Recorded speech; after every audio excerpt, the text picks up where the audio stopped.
Okay. Today we talk about basically petroleum geology. Petroleum geology means what kind of geology we should expect in the reservoir. This is what we have to talk about. So first of all, we need to know what is the petroleum system, how the petroleum is formed, and so on.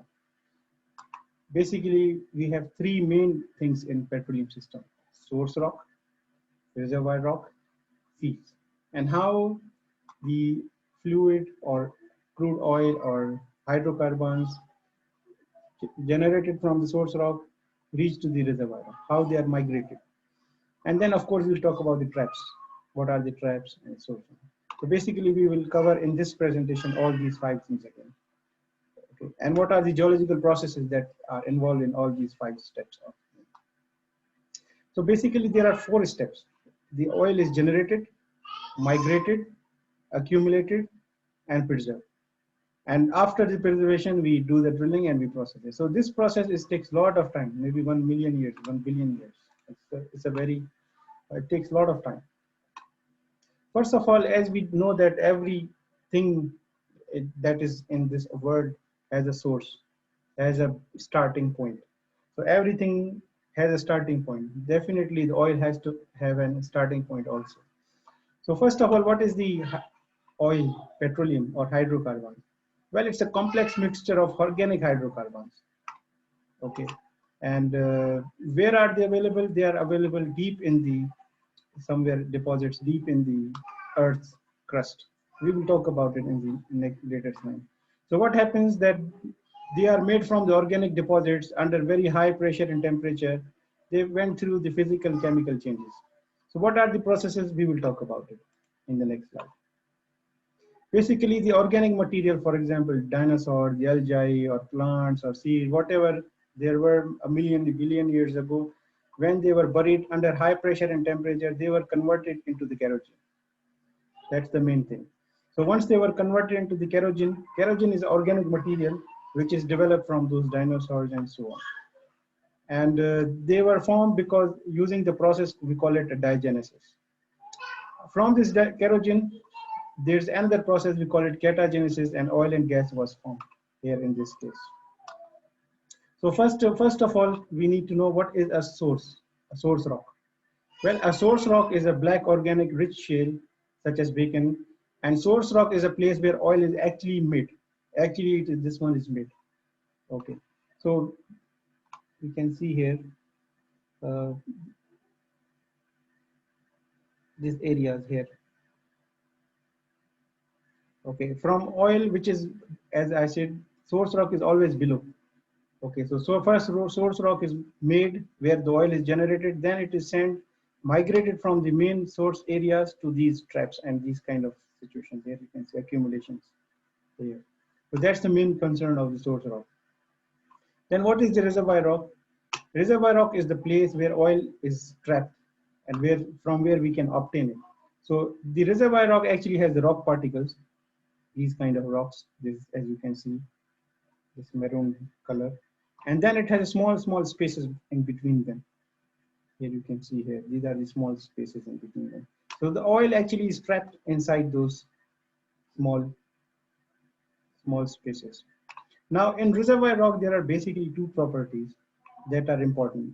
One of them is the porosity, other one is the permeability. Porosity is actually the amount of these small void spaces that you see them here. These small spaces that we have here. And permeability actually represents the connectivity, how much they are connected to each other or not. For example, we could have the porosity. Okay, we could have those small spaces, but they may not be connected. But in this case, the porosity looks very, the permeability looks very good. Looks like all the pore spaces, they are connected with each other. So for example, if you start drawing the picture from here, you will see that you can connect all, make a very good road. So it has a very good permeability. So all the pore small spaces, they are together. So this is the reservoir rock. So reservoir rock consists of basically two things. One is this particle, we call it a matrix, or the pore space or void space, which is this yellow or blue part, sorry, this blue part you see here. So in this blue part, there is oil, okay, and there is a water. Remember in oil industry, we talk about two waters. One of them we call it a connate water. So connate water is the one which exists inside the reservoir. Okay, so whenever you hear a word, okay, there was a connate water. So connate water is the word we use especially for reservoir water which is in the reservoir with the oil. Okay, so we have the connate water here in these pore spaces, and definitely we have oil also in those tiny spaces. So it has tiny holes within which the fluid oil and gas. So if somebody says that it's like a pool in Grand Millennium, no, it's like it's inside the rock. Majority is the rock, but 20%, 10% are those small spaces. Then they have the oil inside them. But definitely they are not in the small range. They are in kilometers. They are very big, huge reservoirs. The thickness probably is 500 feet, 1,000 feet thickness of those uh, reservoirs. And the length maybe probably could be in miles or kilometers or the log. Okay. So the So water and the oil are mixed in the reservoir? yes, yes. They, because of the gravity, they are not miscible mixed each other, but they both are in the same places. Yeah. Here you can see that this black is part is the oil and this blue part is the water. So they both are inside the pore space, but they are not mixed due to density difference. Yes. Okay, so and that's why in oil we always talk about three phase: gas, oil, and water. It means that oil and water we do not consider them same phase. Means both are liquid, but we don't consider in oil and gas as the same phase. We consider them as a separate phase. Why? Because we are not interested in water. What we are interested is in oil. So that's why. But in reservoir we have both. So when we start drilling or when we start production, so we get both oil and water both at the same time. Then we have the trap. Okay, these are the general definitions, and as the lecture proceeds, you will see more information about it. This rock, if there is no trap, there is no point about above or below it, no trapping behind or above it. The oil will flow from this reservoir accumulation. So it needs to be blockage. It needs some blockage from above or top or bottom from all places. So that oil is trapped through this kind of rocks. Okay, it does not have permeability. It is not permeable. Means it's not connected like this one.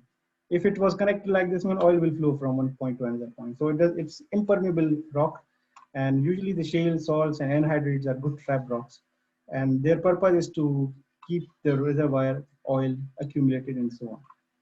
Now, as I talk about the source rock, reservoir rock, traps, all can be seen here in this one. Yes, any question? Okay, there are three steps. Yes, yes. Dr. Muhammad, kind of I imagine that reservoir rock is somehow look like the sea rock. It has small holes inside it, and am I No, right? it still has small holes and still has good permeability. So it cannot be work as a seal rock. Seal rock means it has no permeability, nothing can cross it. But the shape is kind Yeah, of shape similar. is same. Yeah, shape is same. But the permeability is, they are still the same rocks, but they are not, permeable. The fluid cannot cross them. Okay, I see. Okay. Thanks so much. It works like this. For example, if you take a piece of cotton, okay, or a clothing piece, and you put the water inside it, definitely some water will be absorbed into that. Okay, so where does water go? This water goes inside that clothing or cotton. Water is inside the pore space of that, the small spaces which the cloth or the cotton piece has it. So petroleum system, basically in geology, we have three main systems.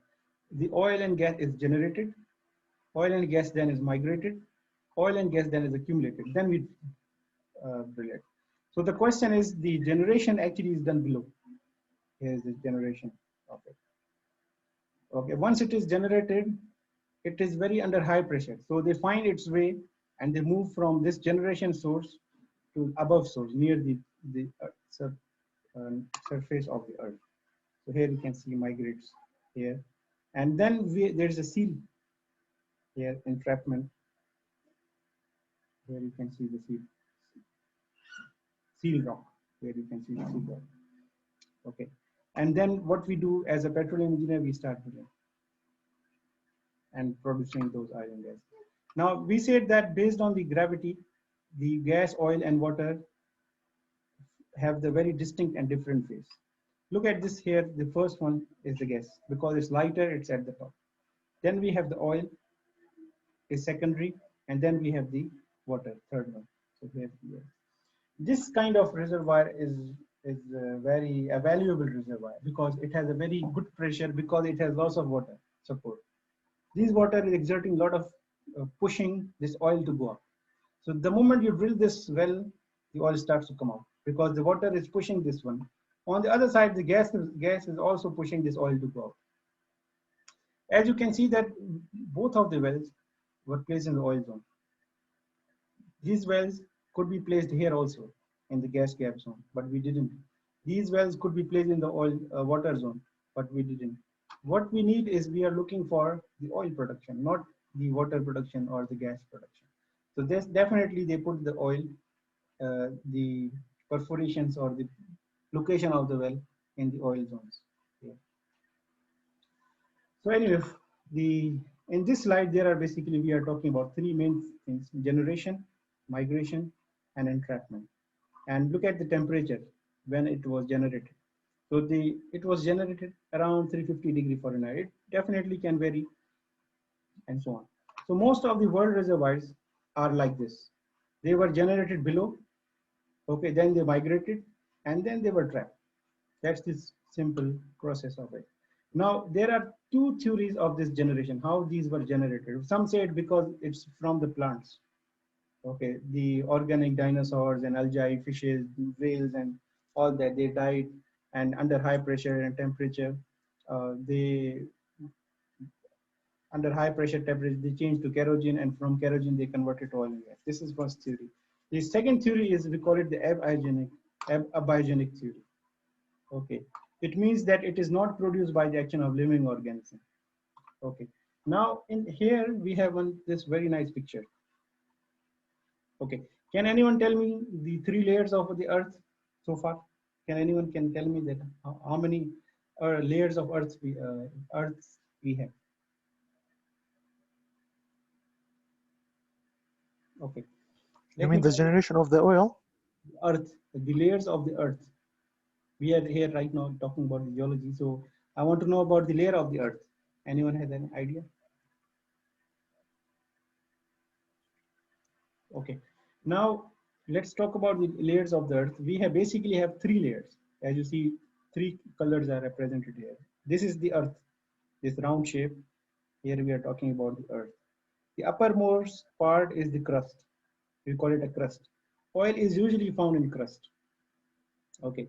The second part that you see is the mantle. The second part, this yellowish thing, is called the mantle. And the third part is called the core. So earth is actually composed of three layers: crust, mantle, and core. The oil usually is found in the crust.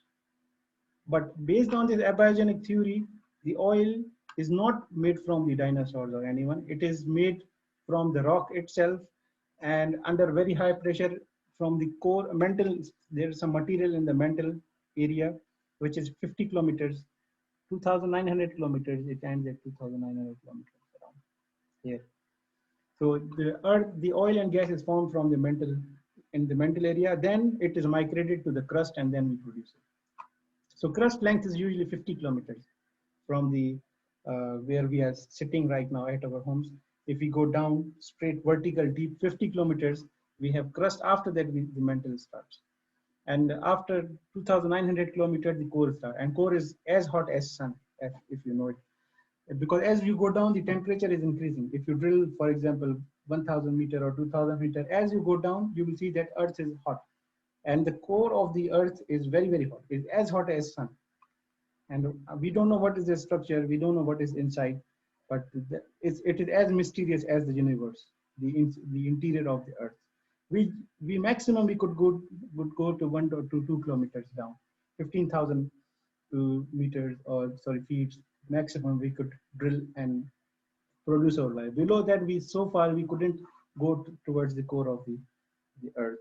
And as I told you, as we go down, we don't know what. So it's as mysterious as the universe itself. What we, as a petroleum geologist or petroleum engineers, what we are concerned with the oil in the crust zone. And it's not that deep that we talk about. So anyway, there are two theories. One of the theories says that the oil is not produced by the dinosaur, but it is through the different processes in the mantle area. mantle area of the earth. This is what they say. And then we have another theory, which is the biogenic theory. It says that the petroleum is generated by the effect of heat and pressure for organic remains, for example, dinosaur, whales, and so on. So this biogenic theory is more acceptable than abiogenic theory, and I will show you some of the so there are some supportive arguments. Okay, they say that what the in the meteorites and extraterrestrial bodies, sometimes what happened from the universe, the other rocks are falling down from other places or from the universe or from the sky.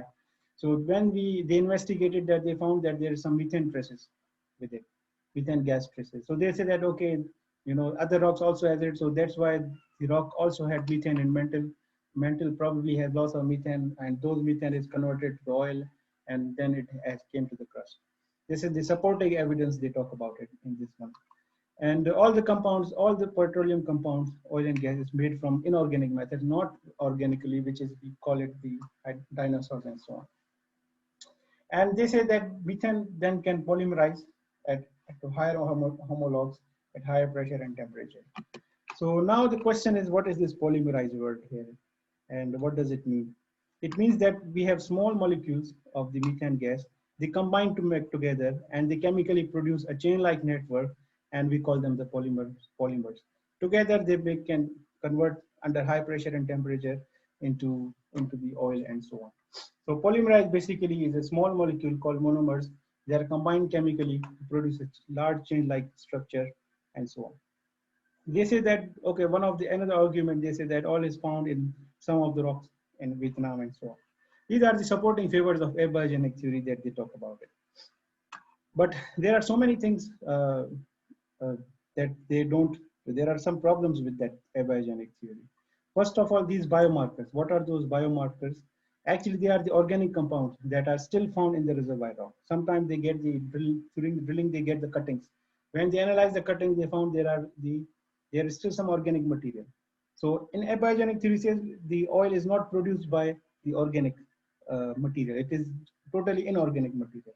So the question is that how these biomarkers came then, those biological organic material, how they came. This is the question. Another organic material which is quite famous is porphyrins. It's also residue of the organic material. So they couldn't explain that why this material exists, because this is also made up of the organic material. So that's why people do not accept this kind of theory, because they say that there is already organic material available in the reservoir rock. Sometimes we get lots of evidences that there is organic material, so we don't believe in this kind of theory. Okay. And then there's another keyword here we call the optical rotation. Well, optical rotation basically is talking about the how the geochemical maturation is done through the intensity of light and so on. So they couldn't explain these points in abiogenic theory. When they talk about the organic source, they found that the organic material and petroleum, oil and gas, both are made of carbon and hydrogen. So that's why the oil is made of organic matter.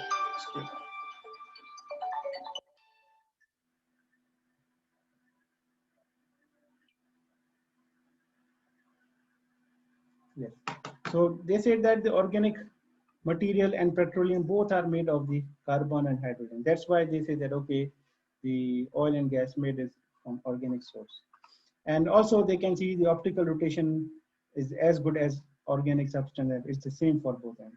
Also, the pyrophene is the porphyrin is the organic material. It's also present. It shows that there's the oil is made from these organic material. Also, there are other organic material available, biomarkers they call them, and it shows that the evidence of the organic source. Also, they did the study, which is the study, this palynological studies. This means that study of plants and some microscopic organisms together. So studies about them. They also study that there is a lot of organic origin. There's a lot of organic material in oil and gas.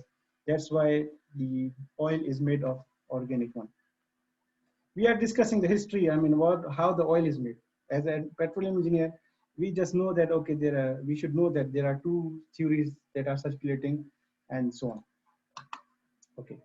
Then the question, there are some people, some argues that that it's not possible to develop the long chain hydrocarbons or by polymerization. So they said that at low temperature, low pressure, this kind of conversion from kerosene to oil is not possible. Okay, this is the one thing they say. And they say that the average concentration of hydrogen in proportion to hydrogen is less organic in petroleum than the petroleum. So they have some argument, but mostly this biogenic theory is more acceptable than the other one. We are talking about history, so I mean it's just about the basic concepts and so on. So how we define the source rock? The question will come in the test or exam somewhere. The question will be like, okay, what is source rock and what are the characteristics of source rock? So source rock is the one where the oil is generated and from there is expelled uh, to form the commercial oil and gas reservoirs. Okay. And what are the characteristics? How much is the total organic contained and what is the hydrogen to carbon ratio in those environments? So here is the characteristics of them. So total organic content. How much is the total? We are talking about the source rock. And remember, we don't drill the source rock. But nowadays, this shale that USA is drilling right now, that's why they become the champions of oil and gas production. They are basically drilling the shale, which itself is a source rock. And that's why they are talking about the total organic content there. They are talking about the hydrogen to carbon molar quantity there, the pyrolysis. Okay, what is pyrolysis? Already I defined it here. Thermal decomposition of material, the organic material. So it has its own parameters, reflectance and so on, biomarkers and isotopes. So basically the most important is how much is the organic content in that one. So these are in the source rock, the total organic content, hydrogen to oxygen ratio and so on. Then the first step in formation of crude oil from the dinosaurs and so on is the step of making of kerosene. So kerosene is formed from the organic materials, and it could be from the dinosaur, whales, plants, and all those things a long time ago. So converting from those dinosaurs to this kerosene, the process we call it is the diagenesis. The process is known as the diagenesis of the source rock. Okay, and in this case also some biogenic methane is also involved in this case. So after this kerosene is converted to the bitumen, this process is called, and in the kerosene, as I said, what is how or which kind of organic matter is formed is through these dinosaurs and all those plants and so on. And there are two kind of basic theories that they talk about. One of them is algae, and they show the major role in formation of kerosene, the organic material. The other one is this one. So these are the geological words. They talk about it to proteins and lipids of the organic material to form the kerosene. So basically the algae and protein and lipids, they form the kerosene a lot. These are the two main factors from where the kerosene is formed. Okay, so here are the three stages. So from the living organisms, as I said, the lipids, proteins, carbs, and those organic material, they converted to the kerosene. And that process, we call it the diagenesis. So from this kerosene, they are converted to the bitumen. As you see here, from kerosene to bitumen, from bitumen to oil and gas. So from those kerosene material, they is converted to the bitumen. That process is called the catagenesis. And from this bitumen, further it is converted to the oil and gas and heavy oil and so on. We call it the metagenesis. So there are basically three processes: diagenesis, catagenesis, and metagenesis. Diagenesis is converting from the living organisms to the kerosene. From kerosene to bitumen is the catagenesis, and from catagenesis to metagenesis is about making of oil. Well, this is the geology. This is how the subject is, and that's why we are studying like this for this hygienist and so on. So, as I said, the organic diagenesis. Organic diagenesis is the biological, physical, and chemical alteration of those organic materials of dinosaurs and so on under the effect of temperature up to 50 degrees centigrade to convert into the kerosene. Then in the catagenesis, the temperature is raised from 50 degree to 200 degrees centigrade. This kerosene is thermally decomposed to the bitumen to oil or condensate and gas. So from the kerosene, it becomes the bitumen. From bitumen, it becomes the metagenesis. It goes under very high temperature, 200 to 250. Remember, all these processes is not over like 1 month or 2 months. Million and billion of years it took to convert that organic material to this oil and gas and so on. So it took a lot of time. These are just the theories the geologists they talk about this one. So that's how the oil is formed in the source rock through the diagenesis, catagenesis, and metagenesis. And then once it is made in the once it is made here in the generation one, it becomes under very high pressure, under very high temperature. So whenever it finds its way, whenever it finds its channel to move, it moves, migrates. It migrates till it is stuck or trapped by some of the source rock ahead. As you know that the Earth's surface, as you see from here, is composed of different layers. This is the layer number 1, 2, 3, 4, 5, 6, 7, 8, 9. So these are the different layers. Some of the layers are permeable, some of them are not permeable. For example, like shale and so on. So the oil which is migrated below, it starts moving up. As soon as it struck any seed or trap or any impermeable zone, it stops there and accumulates, starts accumulating there. So the oil is basically accumulated here because there above it cannot move because the rock is very impermeable. There is no chance that the oil can go beyond that, so that it traps here. But that's not the case only. There are some cases that the oil this reaches to the surface, and that process we call it as a seepage. If you remember, I told you, and that's how they found the oil, that because this oil which was generated reaches to the surface. And now what we are doing in oil and gas, we are actually drilling the source rock also. Okay, this is the US is doing right now because it has very no permeability. It is very hard to produce. But what they are doing lots of fracturing, and which is causing the earthquakes, and so many NGOs are working against it. Here is migration. So short or long terms of migration. Okay, so there are many ways these migrations are done, and that's why there's a word called seepage. Okay, seepage is the word. If I show you in the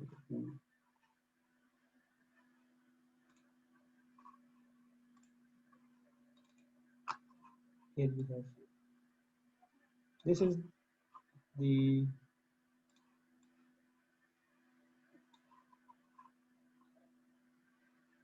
for example, this is the oil we have here.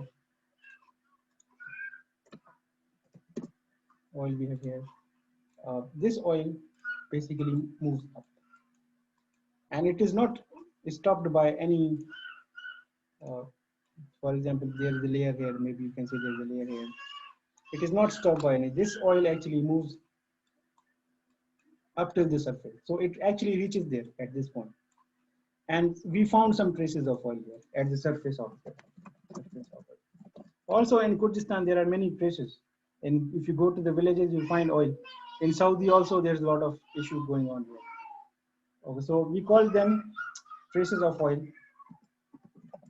Traces of oil here. And we call it as seepages. Okay, so word is called here seepage. Seepage means that oil was not stopped by any seal or anything trapped. Oil flowed from the reservoir till or source rock towards the earth's surface. So we call it a seepage. That's the idea. Any question regarding it? Okay, so I go back to the lecture. Here it is. Okay. Now the question is like, what is the geological setting of the source rock or the reservoir rock? First of all, whatever we are talking about source rock or reservoir, it has still a lot of water, and this water came long time, 1 billion years ago. The water was formed there and still there. And as you know, the one out of, if you divide the earth into 4 sections, 3 of them are water, 1 of them is the earth or these tectonic plates or so on. So 3 section of the earth still is water, is covered with water. And that water is also, if you drill down, this is why you receive lots of water there. So there's a lot of water exists inside this earth. And that water is also in the reservoir. That water also played a role in the production of the source rock. And the other thing, as I said, the oil and water, they are not mixed together. Okay, they are still not mixed with the water. So they have the separate phase. and it is because of the density between them. So gas takes the upper part, the oil takes the middle part, and bottom takes the other part. The other thing about the setting of the rocks is about their permeability, as I say. And what is permeability?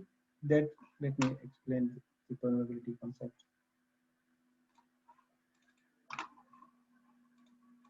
Okay, for example, now let me make a piece of rock.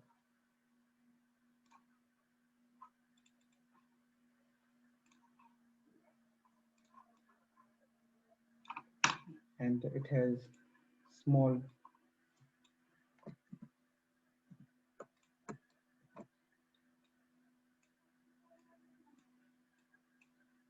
let's say these are the rocks.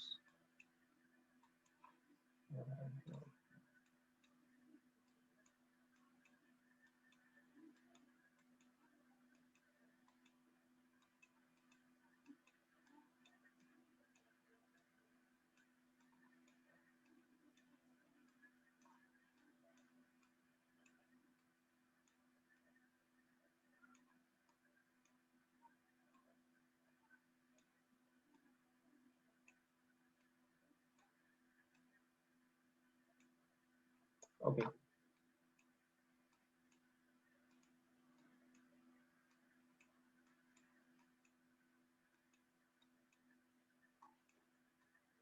Imagine these small, these lines, they are stones.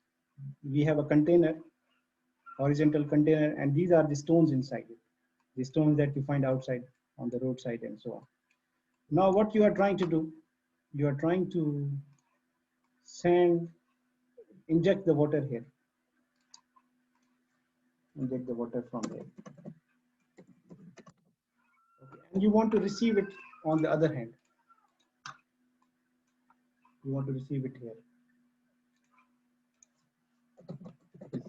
Now my question to all of you, if I inject the water from here, will I receive it from here or not? Imagine these are the small stones there, but there is still a lot of space. Oil can travel from these spaces and come to the sea. So will I receive it or not? The question. Maybe some of them are absorbed by the rocks, and Yeah. Some of you will them receive it a little amount of water. we will receive some amount of water. Okay. Anyone else can end? It depends on the permeability. Yes. How the permeability is Do it you think a it has lot good or? permeability? I think it's so like not that much, and it's not less. Least. Let me make the permeable zone for you.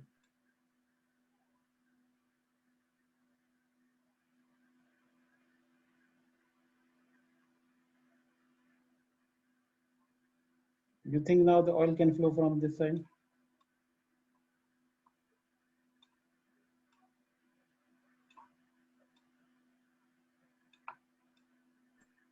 Yes, the floor can float.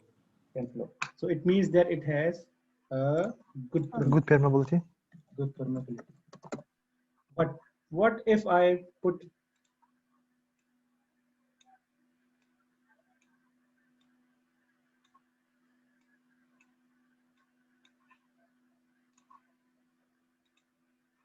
okay.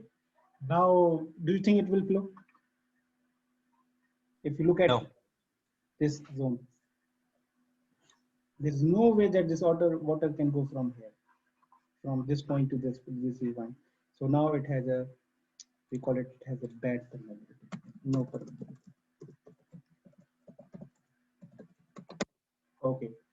Before there was good permeability. Permeability is actually the passage for the water to flow from one point to another point. Okay. Easiness with which the fluid can flow from one point to the last point. This is called the permeability. And when I say there's no way it can flow, it means that it has no permeability. Okay. Now, if there's no permeability, what you will do in the rock? I mean, for example, you could access this rock at the surface. What you will do? You want to have a permeable formation. Okay. What you will do in that case? Lots of pressure. Yes. What I will do in that case, what I will do, simply I will smash it. I'll break it so that the water can flow. That is called the rock fracturing, and that is the what US is doing. They call it a fracking. They have the rock; it has no permeability. They are doing the fracking. How they are doing it? They are injecting high pressure under very high pressure jet, high pressure fluids, and they are actually uh, just making a way. They are making a way for this oil to flow. So now after the fracking, they have space or water can. That's what is going on in oil industry right now. So the permeability concept is good now. You got some idea? Okay. Any question? Sir, Yes. does the porosity have any effect on that case? Porosity has effect because if there is storage, it means then there is oil. If there is no storage, means there is no oil there. So for example, the white places here, they show the storage. It means the water can be stored there at some point here. But if there is no porosity, means there is no space for the water to be stored there. It means that even there is permeability, connectivity, it has no meaning because there is no porous space. There is no space for oil or water to stay there. So means if there is no porosity, means there is useless. If there is good porosity, then we look for permeability. That's the point. Okay. Any question? Sir, I have a question. Yeah. Do they use water or oil to do the fracking process? Fracking process is 99% water. They use some sand particles. Sometimes nowadays they are working on the laser beams. This is the modern technology. They are trying to work. Right now they are working on electromagnetic waves. There's a lot of research is going on mainly, but still the conventional way is the water and sand. There's 99% water and it has some sand particles. They send it under very high pressure and they do the blast. Also they use dynamite, like they have HDX, RDX material. They send it down. And also sometimes they use acids like HCl, NaCl, and so on. So acids, sand, water, dynamite, HDX, RDX, these are the current technologies. The future technologies are electromagnetic waves, laser technology, and so on. So is it okay for water to be mixed with the oil or dynamite? Yeah, Yes, that was the question. because at the surface we have a device called separator. It separates all of them. Makes sense. Thank you. When we receive at the surface gas, oil, and water, we have a device called separator. Its job is to separate three of them. And we don't need to do a lot of things because of the gravity, they will separate automatically. But they just need to be there and there. And we use some screens and meshes. They allow gas to separate, water to separate, and gas. Every oil field has separator. Sometime one, sometime two, sometime three. We will talk about it in production system chapter later on. Sir, I have a question. Yes, please. Will this rock fracturing process affect the composition of the oil? No, it's a very tiny amount. Let's say you are injecting 10 liters of 20 liters of the fluid, fracking fluids. Okay, but reservoir has millions of barrels of oil. So, for example, if you throw 10 liters of, let's say, milk in the sea or the Dukan lake, will it make difference or it makes no difference? So it's like this. So you are, let's say, throwing 1,000 liters of milk in the Dukan lake. So it will have the same effect as you see here. Because lake is so big, like it has millions of liters of water. So when you throw a small amount of milk, actually has no effect overall. But there's another question that this fracking fluid has definitely effect on the rock. Sometimes it causes formation damage. It blocks it because the fluid sand goes to the wrong side. It blocks the permeability. So it has to be carefully designed by the experts and experienced people. Otherwise, also we go through the lab first before we do that. And sometimes, as I said, with the water, we use sometimes HCl, hydrochloric acid, or NaCl. Sometimes we have HFL, hydrofluoric acid. hydrochloride, hydrogen chloride, sodium chloride. So we have multiple acids that we use, and that acids are that strong that can melt down anything. So those acids, when they send them under high pressure, they go inside and they melt the rock. This is the way they are doing it now. But right now they are looking for the research also for your master's research. You can look for the method which has no water. Exactly, right now they want to, because NGOs are really fighting for this, that this fracking is causing the freshwater formation damages and so on. So what they are looking for is the fracking through the waterless technology.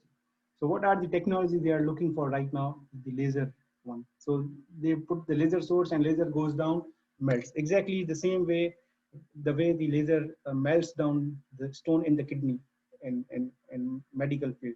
So they are looking for the similar kind of methods.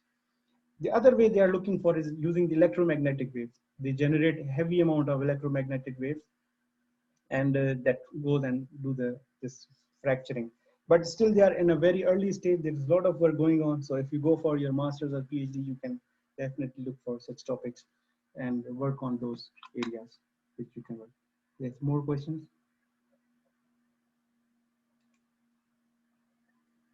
Okay, I will go ahead and okay. Then 1 million years minimum time for oil and gas to generate at least should be at least 1 million year, and so on. Okay, and as I said, there are questions. Okay, reservoir is that much down, let's say 2,000 meters or 5,000 meters. How it comes to the surface? Well, it comes to the surface because of the pressure. And who is causing that pressure? What is causing that pressure? As I said, it is the water, it is the depth itself, it is the overburden pressure, that all are causing that oil to be under high pressure. So when the moment you drill it, it comes out. Exactly, if you pinch the balloon. So you have a balloon which has a air inside. The moment you put a pin in it, the air starts to come out, because the inside one, it was under high pressure. So the moment you pinch the balloon, the water the air starts to come out under high pressure. So you can say it's the same kind of concept behind it. Remember, the reservoir rocks, usually temperature is between 50 to 100 degrees centigrade. These are the normal temperature of the reservoir. But sometimes we have high temperature reservoirs. We talk about around 150, 160 degree, but they are extreme, not normal or average reservoir temperatures. Normal temperature 80 degree, 90 degree. This is the normal reservoir temperature you will hear. Remember, temperature has a big effect on the pressure, volume, and so on. As if you remember Boyle's law, Charles' law, the temperature has a big effect. So therefore, temperature is a major factor in calculation in reservoir engineering.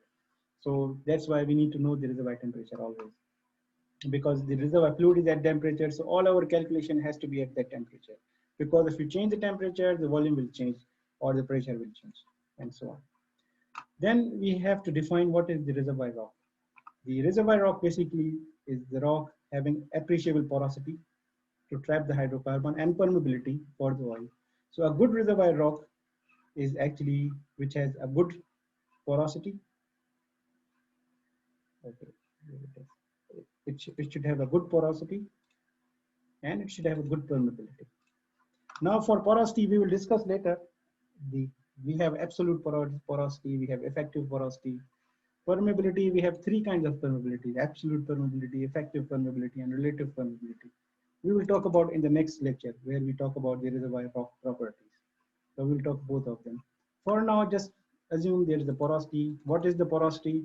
If I define it here, in this one, what is porosity? Porosity is the void space inside the rock. Remember, the rock is composed of two things. One is the matrix. Matrix is the rock material, and the free space. That free space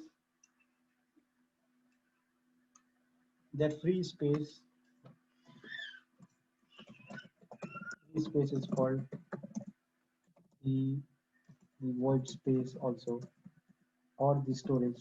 Sometimes we call it a storage also. And porosity is actually percent of that free space of total space.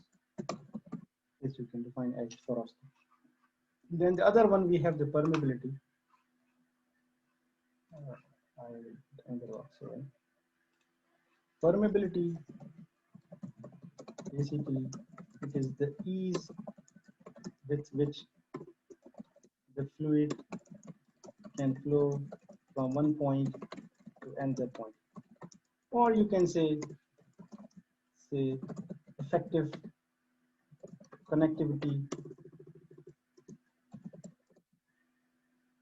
of free void spaces. These are the definitions that come in my mind. There are many other definitions, but these are the most simplest form of definitions that I can put to explain you the concept of reservoir rock. Then what is the seal rock? Seal rock is the rock that prevents oil to move from that point. So in this case, if you look at this one, the oil starts moving up, but there's a seal rock here. This gray one, as you see there. This is a seal rock. It's a track. So oil cannot go beyond that. So that's what we call it seal rock. Seal rock is the one which has no permeability, and they can easy to flow, and so on. Later migration of the hydrocarbon types. And then we have the different type of seal rocks. We have structural, stratigraphic, and combination. We will talk in the next lecture about them. But today we will finish it here, and I will show you some videos about them, and then we will finish the lecture. So today, basically, we talk about the source rock, migration, and the reservoir rock. We talk about the generation, source rock. We talk about the migration, and we talk about the reservoir rock. In the source rock, we talk about definitely the two theories that are from how the oil is generated in the source rock. One of them is abiogenic, the other one is biogenic, and so on. So now I will show you a video about these things, and then we will finish up this lecture here. So,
So this was just the simple video showing that how the kerogen is formed.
there's a very good concept here. So these one, they went through these plants and organisms.